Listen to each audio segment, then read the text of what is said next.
I don't to comment yung mga pinagsasabi niya kasi nakakakuan talaga, kumukulo yung dugo ko. Isang malaking kabastusan yun, no? Yung sinasabi ng babae na yan, yung gano'n na pananalita, no? Na napaka-insensitive at napaka-arrogante at napaka talagang balasubas na sagot yun. Hindi po yun dapat ang sagot sa isang babae pa naman siya na naturingan. Tatamaan dyan sa kanilang investigasyon, hindi pa na sila ng kaso. O wag yung hindi pa nag-wrap up yung kanilang investigation. Meron na kagad sila mga teorya na kinakabit sa war on drugs yung anong connection doon? Anong connection doon? Bakit ganun kagad? So ang tao tuloy mag-iisip na ito, pamumulitikan naman ito. Matagal na itong tumahimik itong kaso na ito. Tapos ngayon kinakalkal na naman kasi gustong idikit doon sa mga Duterte at sa Duterte administration itong mga krimen na ito. So, nakakawalang gana tuloy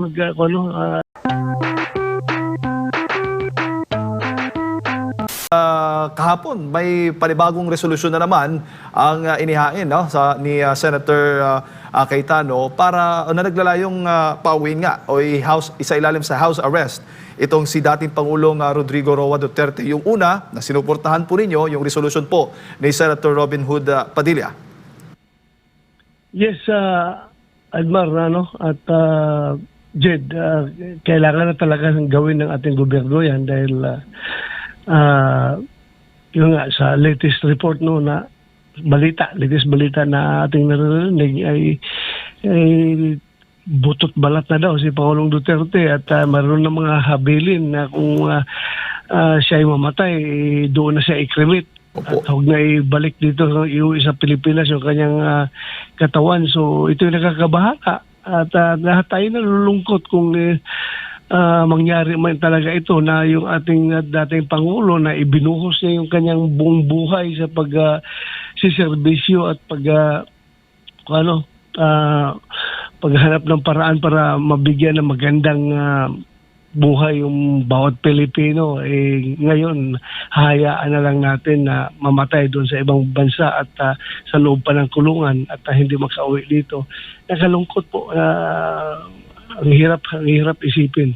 Opo. At syempre kung marami po ang nalulungkot at nababahala, hindi naman po ikinaalarma o ikinababahala ng Malacanang kasi may pahayag po si Yuse Claire Castro na mag-exercise na lang. Senator, ay naku po, naputol po ang komunikasyon natin ni Senator Ronald Bato de la Rosa. Balikan lang po natin mga ka-partners, pinag-uusapan po natin itong resolusyon na inihain po ni Senator Alan Peter Cayetano na naglalayong isailalim po sa house arrest si dating Pangulong Rodrigo Roa Duterte. At yung unang resolusyon din na inihain ni Senator Robin Hood Padilla, naglalayon din pong pauwiin naman itong si dating Pangulong Rodrigo Roa Duterte. Kung inyo pong namomonitor yung mga pahayag, si VP Sara Duterte po ay nasa The Hague, Netherlands at doon po ay personal at direkta pong nakakausap si dating Pangulong Rodrigo Duterte at batay nga sa kanyang update, yun nga ay butot balat na nga at yung itong ating dating Pangulong Rodrigo Roa Duterte. Nais nga ng dating Pangulo na yung i-cremate na lang siya. Kung mamamatay man siya diyan mismo sa The Hague, Netherlands, i-cremate na lang at dalhin yung kanyang abo doon dito sa Pilipinas. Yun po ang kahilingan, ang mga habilin po, huling habilin ng dating Pangulo. Nakabalik na si Senator Ronald Bato de la Rosa. Senator, yung tanong ko po sana, kung marami po yung nalulungkot at nababahala, yung Malacanang naman po, yung pahayag ni Yuse Claire Castro na mag-exercise na lamang, mag-exercise na lang si dating Pangulong Duterte, kaugnay nga dito sa health condition niya. Ano naman po yung dating para po sa inyo, Senator? Isang malaking kabastusan yun, yung sinasabi ng babae na yan, yung gano'n na pananalita, na napaka-insensitive at arrogante at talagang balasubas na sagot yun. Hindi po yun dapat ang sagot sa isang babae pa naman siya na naturingan. Kung makapagsalita ng gano'n ay parang napakabastos talaga. Hindi ko I don't to comment yung mga pinagsasabi niya kasi nakakakuan talaga, kumukulo yung dugo ko. Pero wala talaga, parang siya hindi taga-gobyerno, no? Anong klaseng gobyerno kung yan ang ganyan klaseng magsalita, yung tagapagsalita ng ating gobyerno, it represents the kind of government that we have. Opo. Napakawalang puso, napakabastos, napaka evil kung ating pakinggan, no? Kung ikaw ay isang tao na tumitingin ng respeto sa matatanda na may sakit, napaka-evil yung dating na mga sinasabi niya. Opo, Senator. Yung resolusyon ho ba? Kasi marami po nagtatanong, papaano po, ano bang kapangyarihan ng resolusyong itong inihain dyan sa Senado sa pagpapauwi, na kayang pauwiin kung baga ang dating Pangulo, considering na itong mga pahayag ng Palasyo ng Malacanang, may naririnig ho ba kayong willing din po silang mag-participate o makipag-ugnayan po sa mga kinauukulan para mapauwi dito? May effort ho bang nakikita po ninyo na pabalikin dito si dating Pangulong Duterte? Yung namang power ng isang resolution ay ang kanyang yung kanyang effect is diyan makikita yung respetuhan at kooperasyon ng bawat equal branch of government ng ating gobyerno, equal branch of government. Kung respetuhin nila yon, yan ay nagsasaad ng sense of the Senate, ano yung intention ng Senado na urging the government to facilitate the immediate repatriation of the former president to our country. So kung yan ay kung sila ay respeto sa kanilang equal branch of government at bibigyan nila ng weight yung sense of the Senate, then sana gagawa sila ng action according to the sense of the Senate, no? We are urging them to cause the immediate repatriation of the former president. So sana kumilos din sila, ipakita nila na sila ay nagrespeto at sila ay nakikinig sa kanilang co-equal branch of government. Kasi kung wala nang respetuhan, wala nang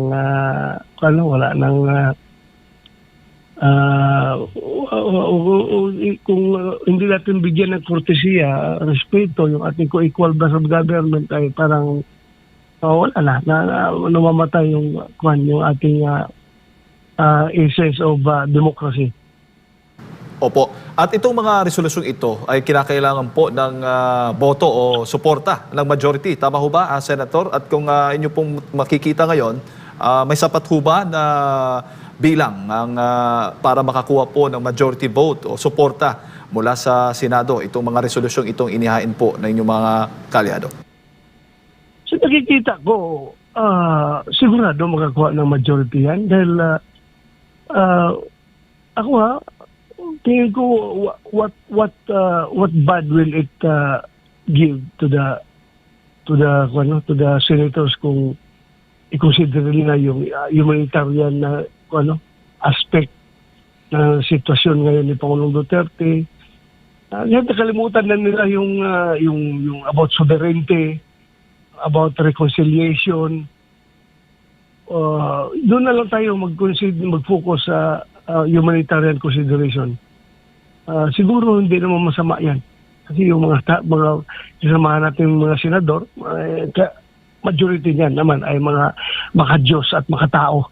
Hindi naman yan. Mayroon siguro dyan isa, dalawa, o tatlo, or apat, o lima, o ganon. Pero majority dyan ay maka-Diyos at makatao.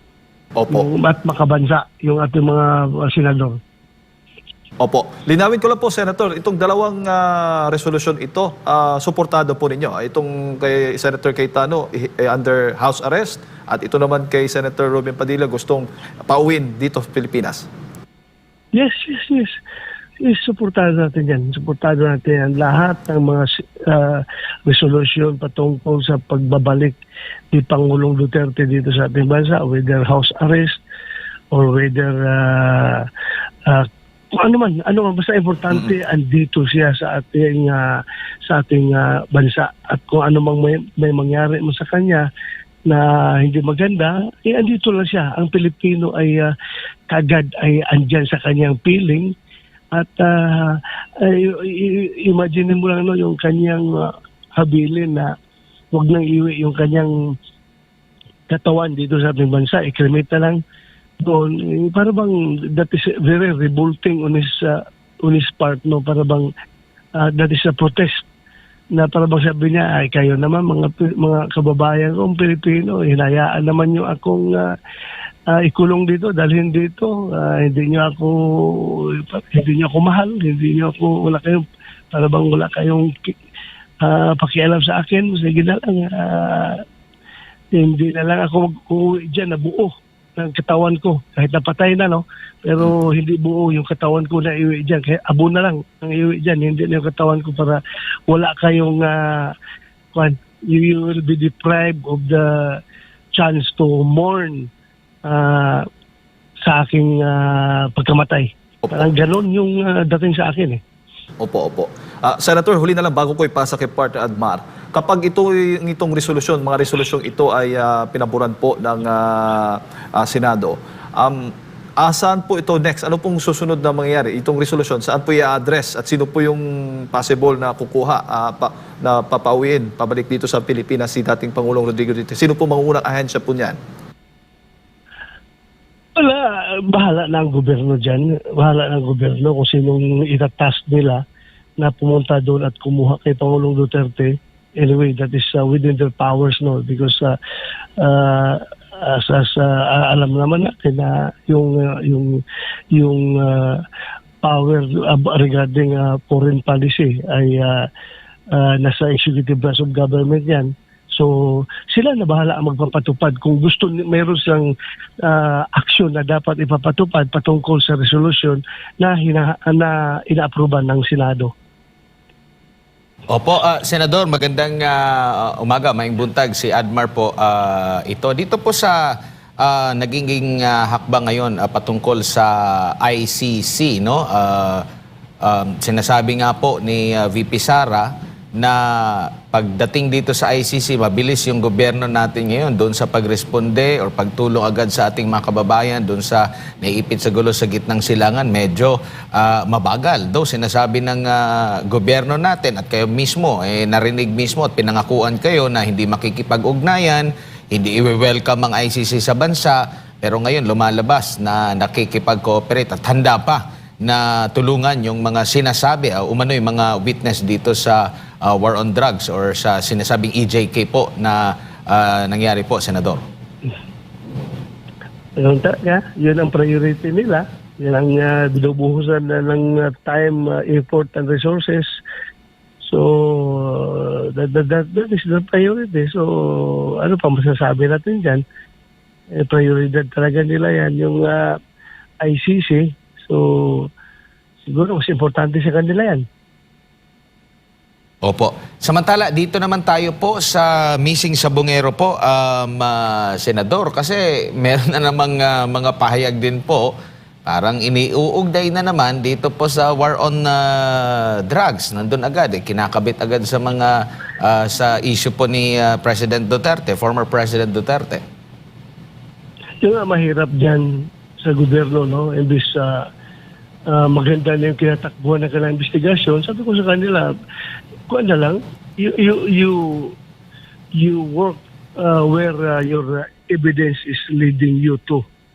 Kung saan papunta yung ebidensya doon, kung papunta doon sa mga pulis o sino, may mga government official na tatamaan dyan sa kanilang investigasyon, hindi pa na sila ng kaso. O wag yung hindi pa nag-wrap up yung kanilang investigation. Meron na kagad sila mga teorya na kinakabit sa war on drugs. Yung anong connection doon? Anong connection doon? Bakit ganun kagad? So, ang tao tuloy mag-iisip na ito, pamumulitikan naman ito. Matagal na itong tumahimik itong kaso na ito. Tapos ngayon, kinakalkal na naman kasi gustong idikit doon sa mga Duterte at sa Duterte administration itong mga krimen na ito.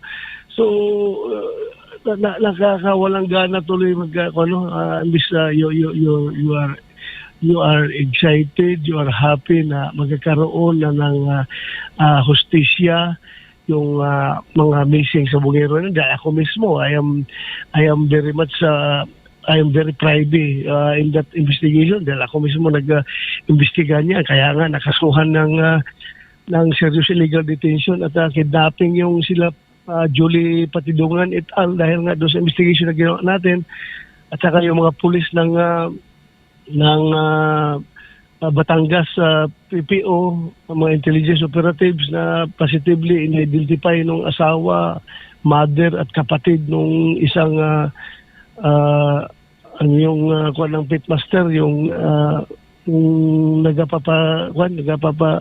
para may beating station ba yun? Master yun yung si Lasco. Kaya nga nakasuhan yung mga pulis na yun dahil sa ating investigation. Tapos ngayon, ipipilit na naman nilang i-connect sa war on drugs. Hindi ko makita yung motibo, no? Bakit kung involved ba sa droga yung mga missing sa Bungero? Hindi naman siguro drogang offense nila. Ang offense nila ay panyonyupi sa sabungan. Doon sa isabong. Bakit naman ikukulik nila? Siguro kung sabihin nila yung mga tao na ay pulis ang gumawa, pulis ang gumawa. Hindi kasuhan niyo yung pulis. Huwag niyo yung hindi naman na ginagawa. Kung sila man na gumawa nung pagpatay doon sa missing sa Bungero, hindi naman na ginagawa yun dahil sa war on drugs. Ginawa lang yun dahil sa pera na natatanggap nila dyan sa bilang suhol sa kanilang ginawa nila yan nung suhol galing dyan sa nagpapautos dyan sa pagpatay ng mga tao na yan. Diba? Opo. Malayo. Hindi makunik. At meron pa nga sila kahapon na sinasabi, posibleng ebidensya kasi ang bilis eh. Nagsiyasat sila sa Taal, merong mga nakuha daw mga nasa tawag nito, sako, meron daw mga buto, kapansin-pansin, alam agad, no? Maraming mga katanungan dito na anong nangyari dito? Ilang taon nang nakalilipas, buo pa rin yung sinasabing sako, hindi ba siya kumbaga na-decompose or kung ano ba, tapos bakit biglang mabilis na nakita yung sa lugar mismo. Maraming mga katanungan, imbis na mabigyan ng kasagutan yung kaso, mas more na nag-open po sa mga katanungan po, Senador. Yun nga, dapat meron naman tayong technology na mag-probe or disprobe sa mga ebidensya na nakikita. Dahil lang yan, ipa-DNA nila yung mga buto na yan.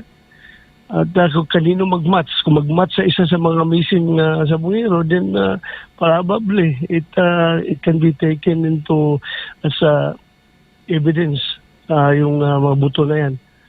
Opo, kayo po ba pangungunahan din or meron na bang mga komite kayo ngayon, Senador, or yung komite mo last time, yun pa rin yung magiging komite mo ngayon? Most likely, Admar, most likely dahil nga meron naman tayong principle of the equity of the incumbent. So, most likely, yung pa rin ang hawakan natin. At ito pong issue po ay muli po bang mabubuksan yung investigasyon dyan po sa Senado? So far, kung yung committee ko is concerned, nagsubmit na kami ng committee report, no? At it was adopted by the Senate at nandun yung mga recommendations natin. But then, kung meron mag-file ng resolution at ma-refer ito sa committee ko, I am willing to reopen the investigation. Opo. Senator, tungkol lang po sa issue ng impeachment, natuloy ho ba yung pagpa-file o balak pa ninyong mag-file ng isang motion para po doon sa, kung may jurisdiction pa yung Senado o yung 20th Congress sa impeachment case laban kay VP Sara Duterte? I will not do it in the form of resolution, Jed, no? Adbat, gagawin ko yan in the plenary. Pag-convene namin, before we convene as impeachment court, when we convene as the 28th Congress, the Senate of the 28th Congress, then it will take up ko as a floor so that the jurisdiction can be settled as far as the Senate is concerned. Kung matapos na yung requirement na hiningi ng impeachment court doon sa House of Representatives 28th Congress, kung meron na silang positive action na they are willing to be bound by the actions of the previous Congress, then I will raise that issue on the floor. At kasi tinanong natin yung House of Representatives, why not us ourselves yung Senado ng 28th Congress? Because kung bago yung composition ng House, bago rin ang composition ng Senado. So, i-determine natin. At kung pwede, pagbutuhan para malaman kung talagang willing ba yung Senado. Simple majority lang naman yan ang kailangan para magkakaroon ng resolution yung aking binibring up na issue. So, kung manalo ang yes, then wala tayong magawa. We have to follow the majority. Opo, at doon, Kung manalo ang no, then wala na tayong pagpatuloy na impeachment. Wala na impeachment court na bubukin kung manalo ang no. opo, at doon sa bandang, sa puntong po yun, possible na maghahain po kayo o magmumusyon po kayo ulit na i-dismiss na o ibasura ang impeachment. Correct. Hindi muna yan ang, I will not go towards that. Dito muna ako sa settling the issue on jurisdiction. So pagka ma-settled na walang jurisdiction, so why move on the dismissal of the case? Wala namang impeachment court na magte-take up sa kaso na yan. So bakit pa ako magmo-motion? 'Di ba? Oo. Wala nga jurisdiction eh. So bakit ako magmo-motion for dismissal? Wala namang jurisdiction. Opo. At Senador, yung opisina po ni Vice Presidente Sara Duterte nakakuha po ng unmodified opinion mula po sa Commission on Audit o COA.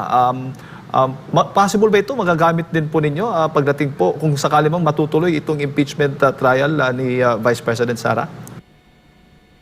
Siguro na kung hindi kami as an impeachment court na gagamit yan, yung defense ni President Yes. Vice President Sara ang gagamit yan as evidence to counter the charges against them. Magagamit nila yan and that will be given due consideration ng impeachment court kung ipresenta nila yan. Oo, kasi nga, di ba, ito yung parang nagiging sources o nagiging sentro po ng usapan patungkol nga dito sa impeachment trial laban kay VP Sara Duterte. Yes, totoo yan. Opo. At Senator, huli na lang, ang SONA ni Pangulong Bongbong Marcos malapit na. Kumpirmado ba? Dadalo kayo o hindi? At kasama po yung mga Duterte block dyan po sa Senado. Sila ho ba ay dadalo din sa SONA ng Pangulong Bongbong Marcos? I don't know sa akin mga kasamahan, because that would be entirely an individual matter, a personal matter.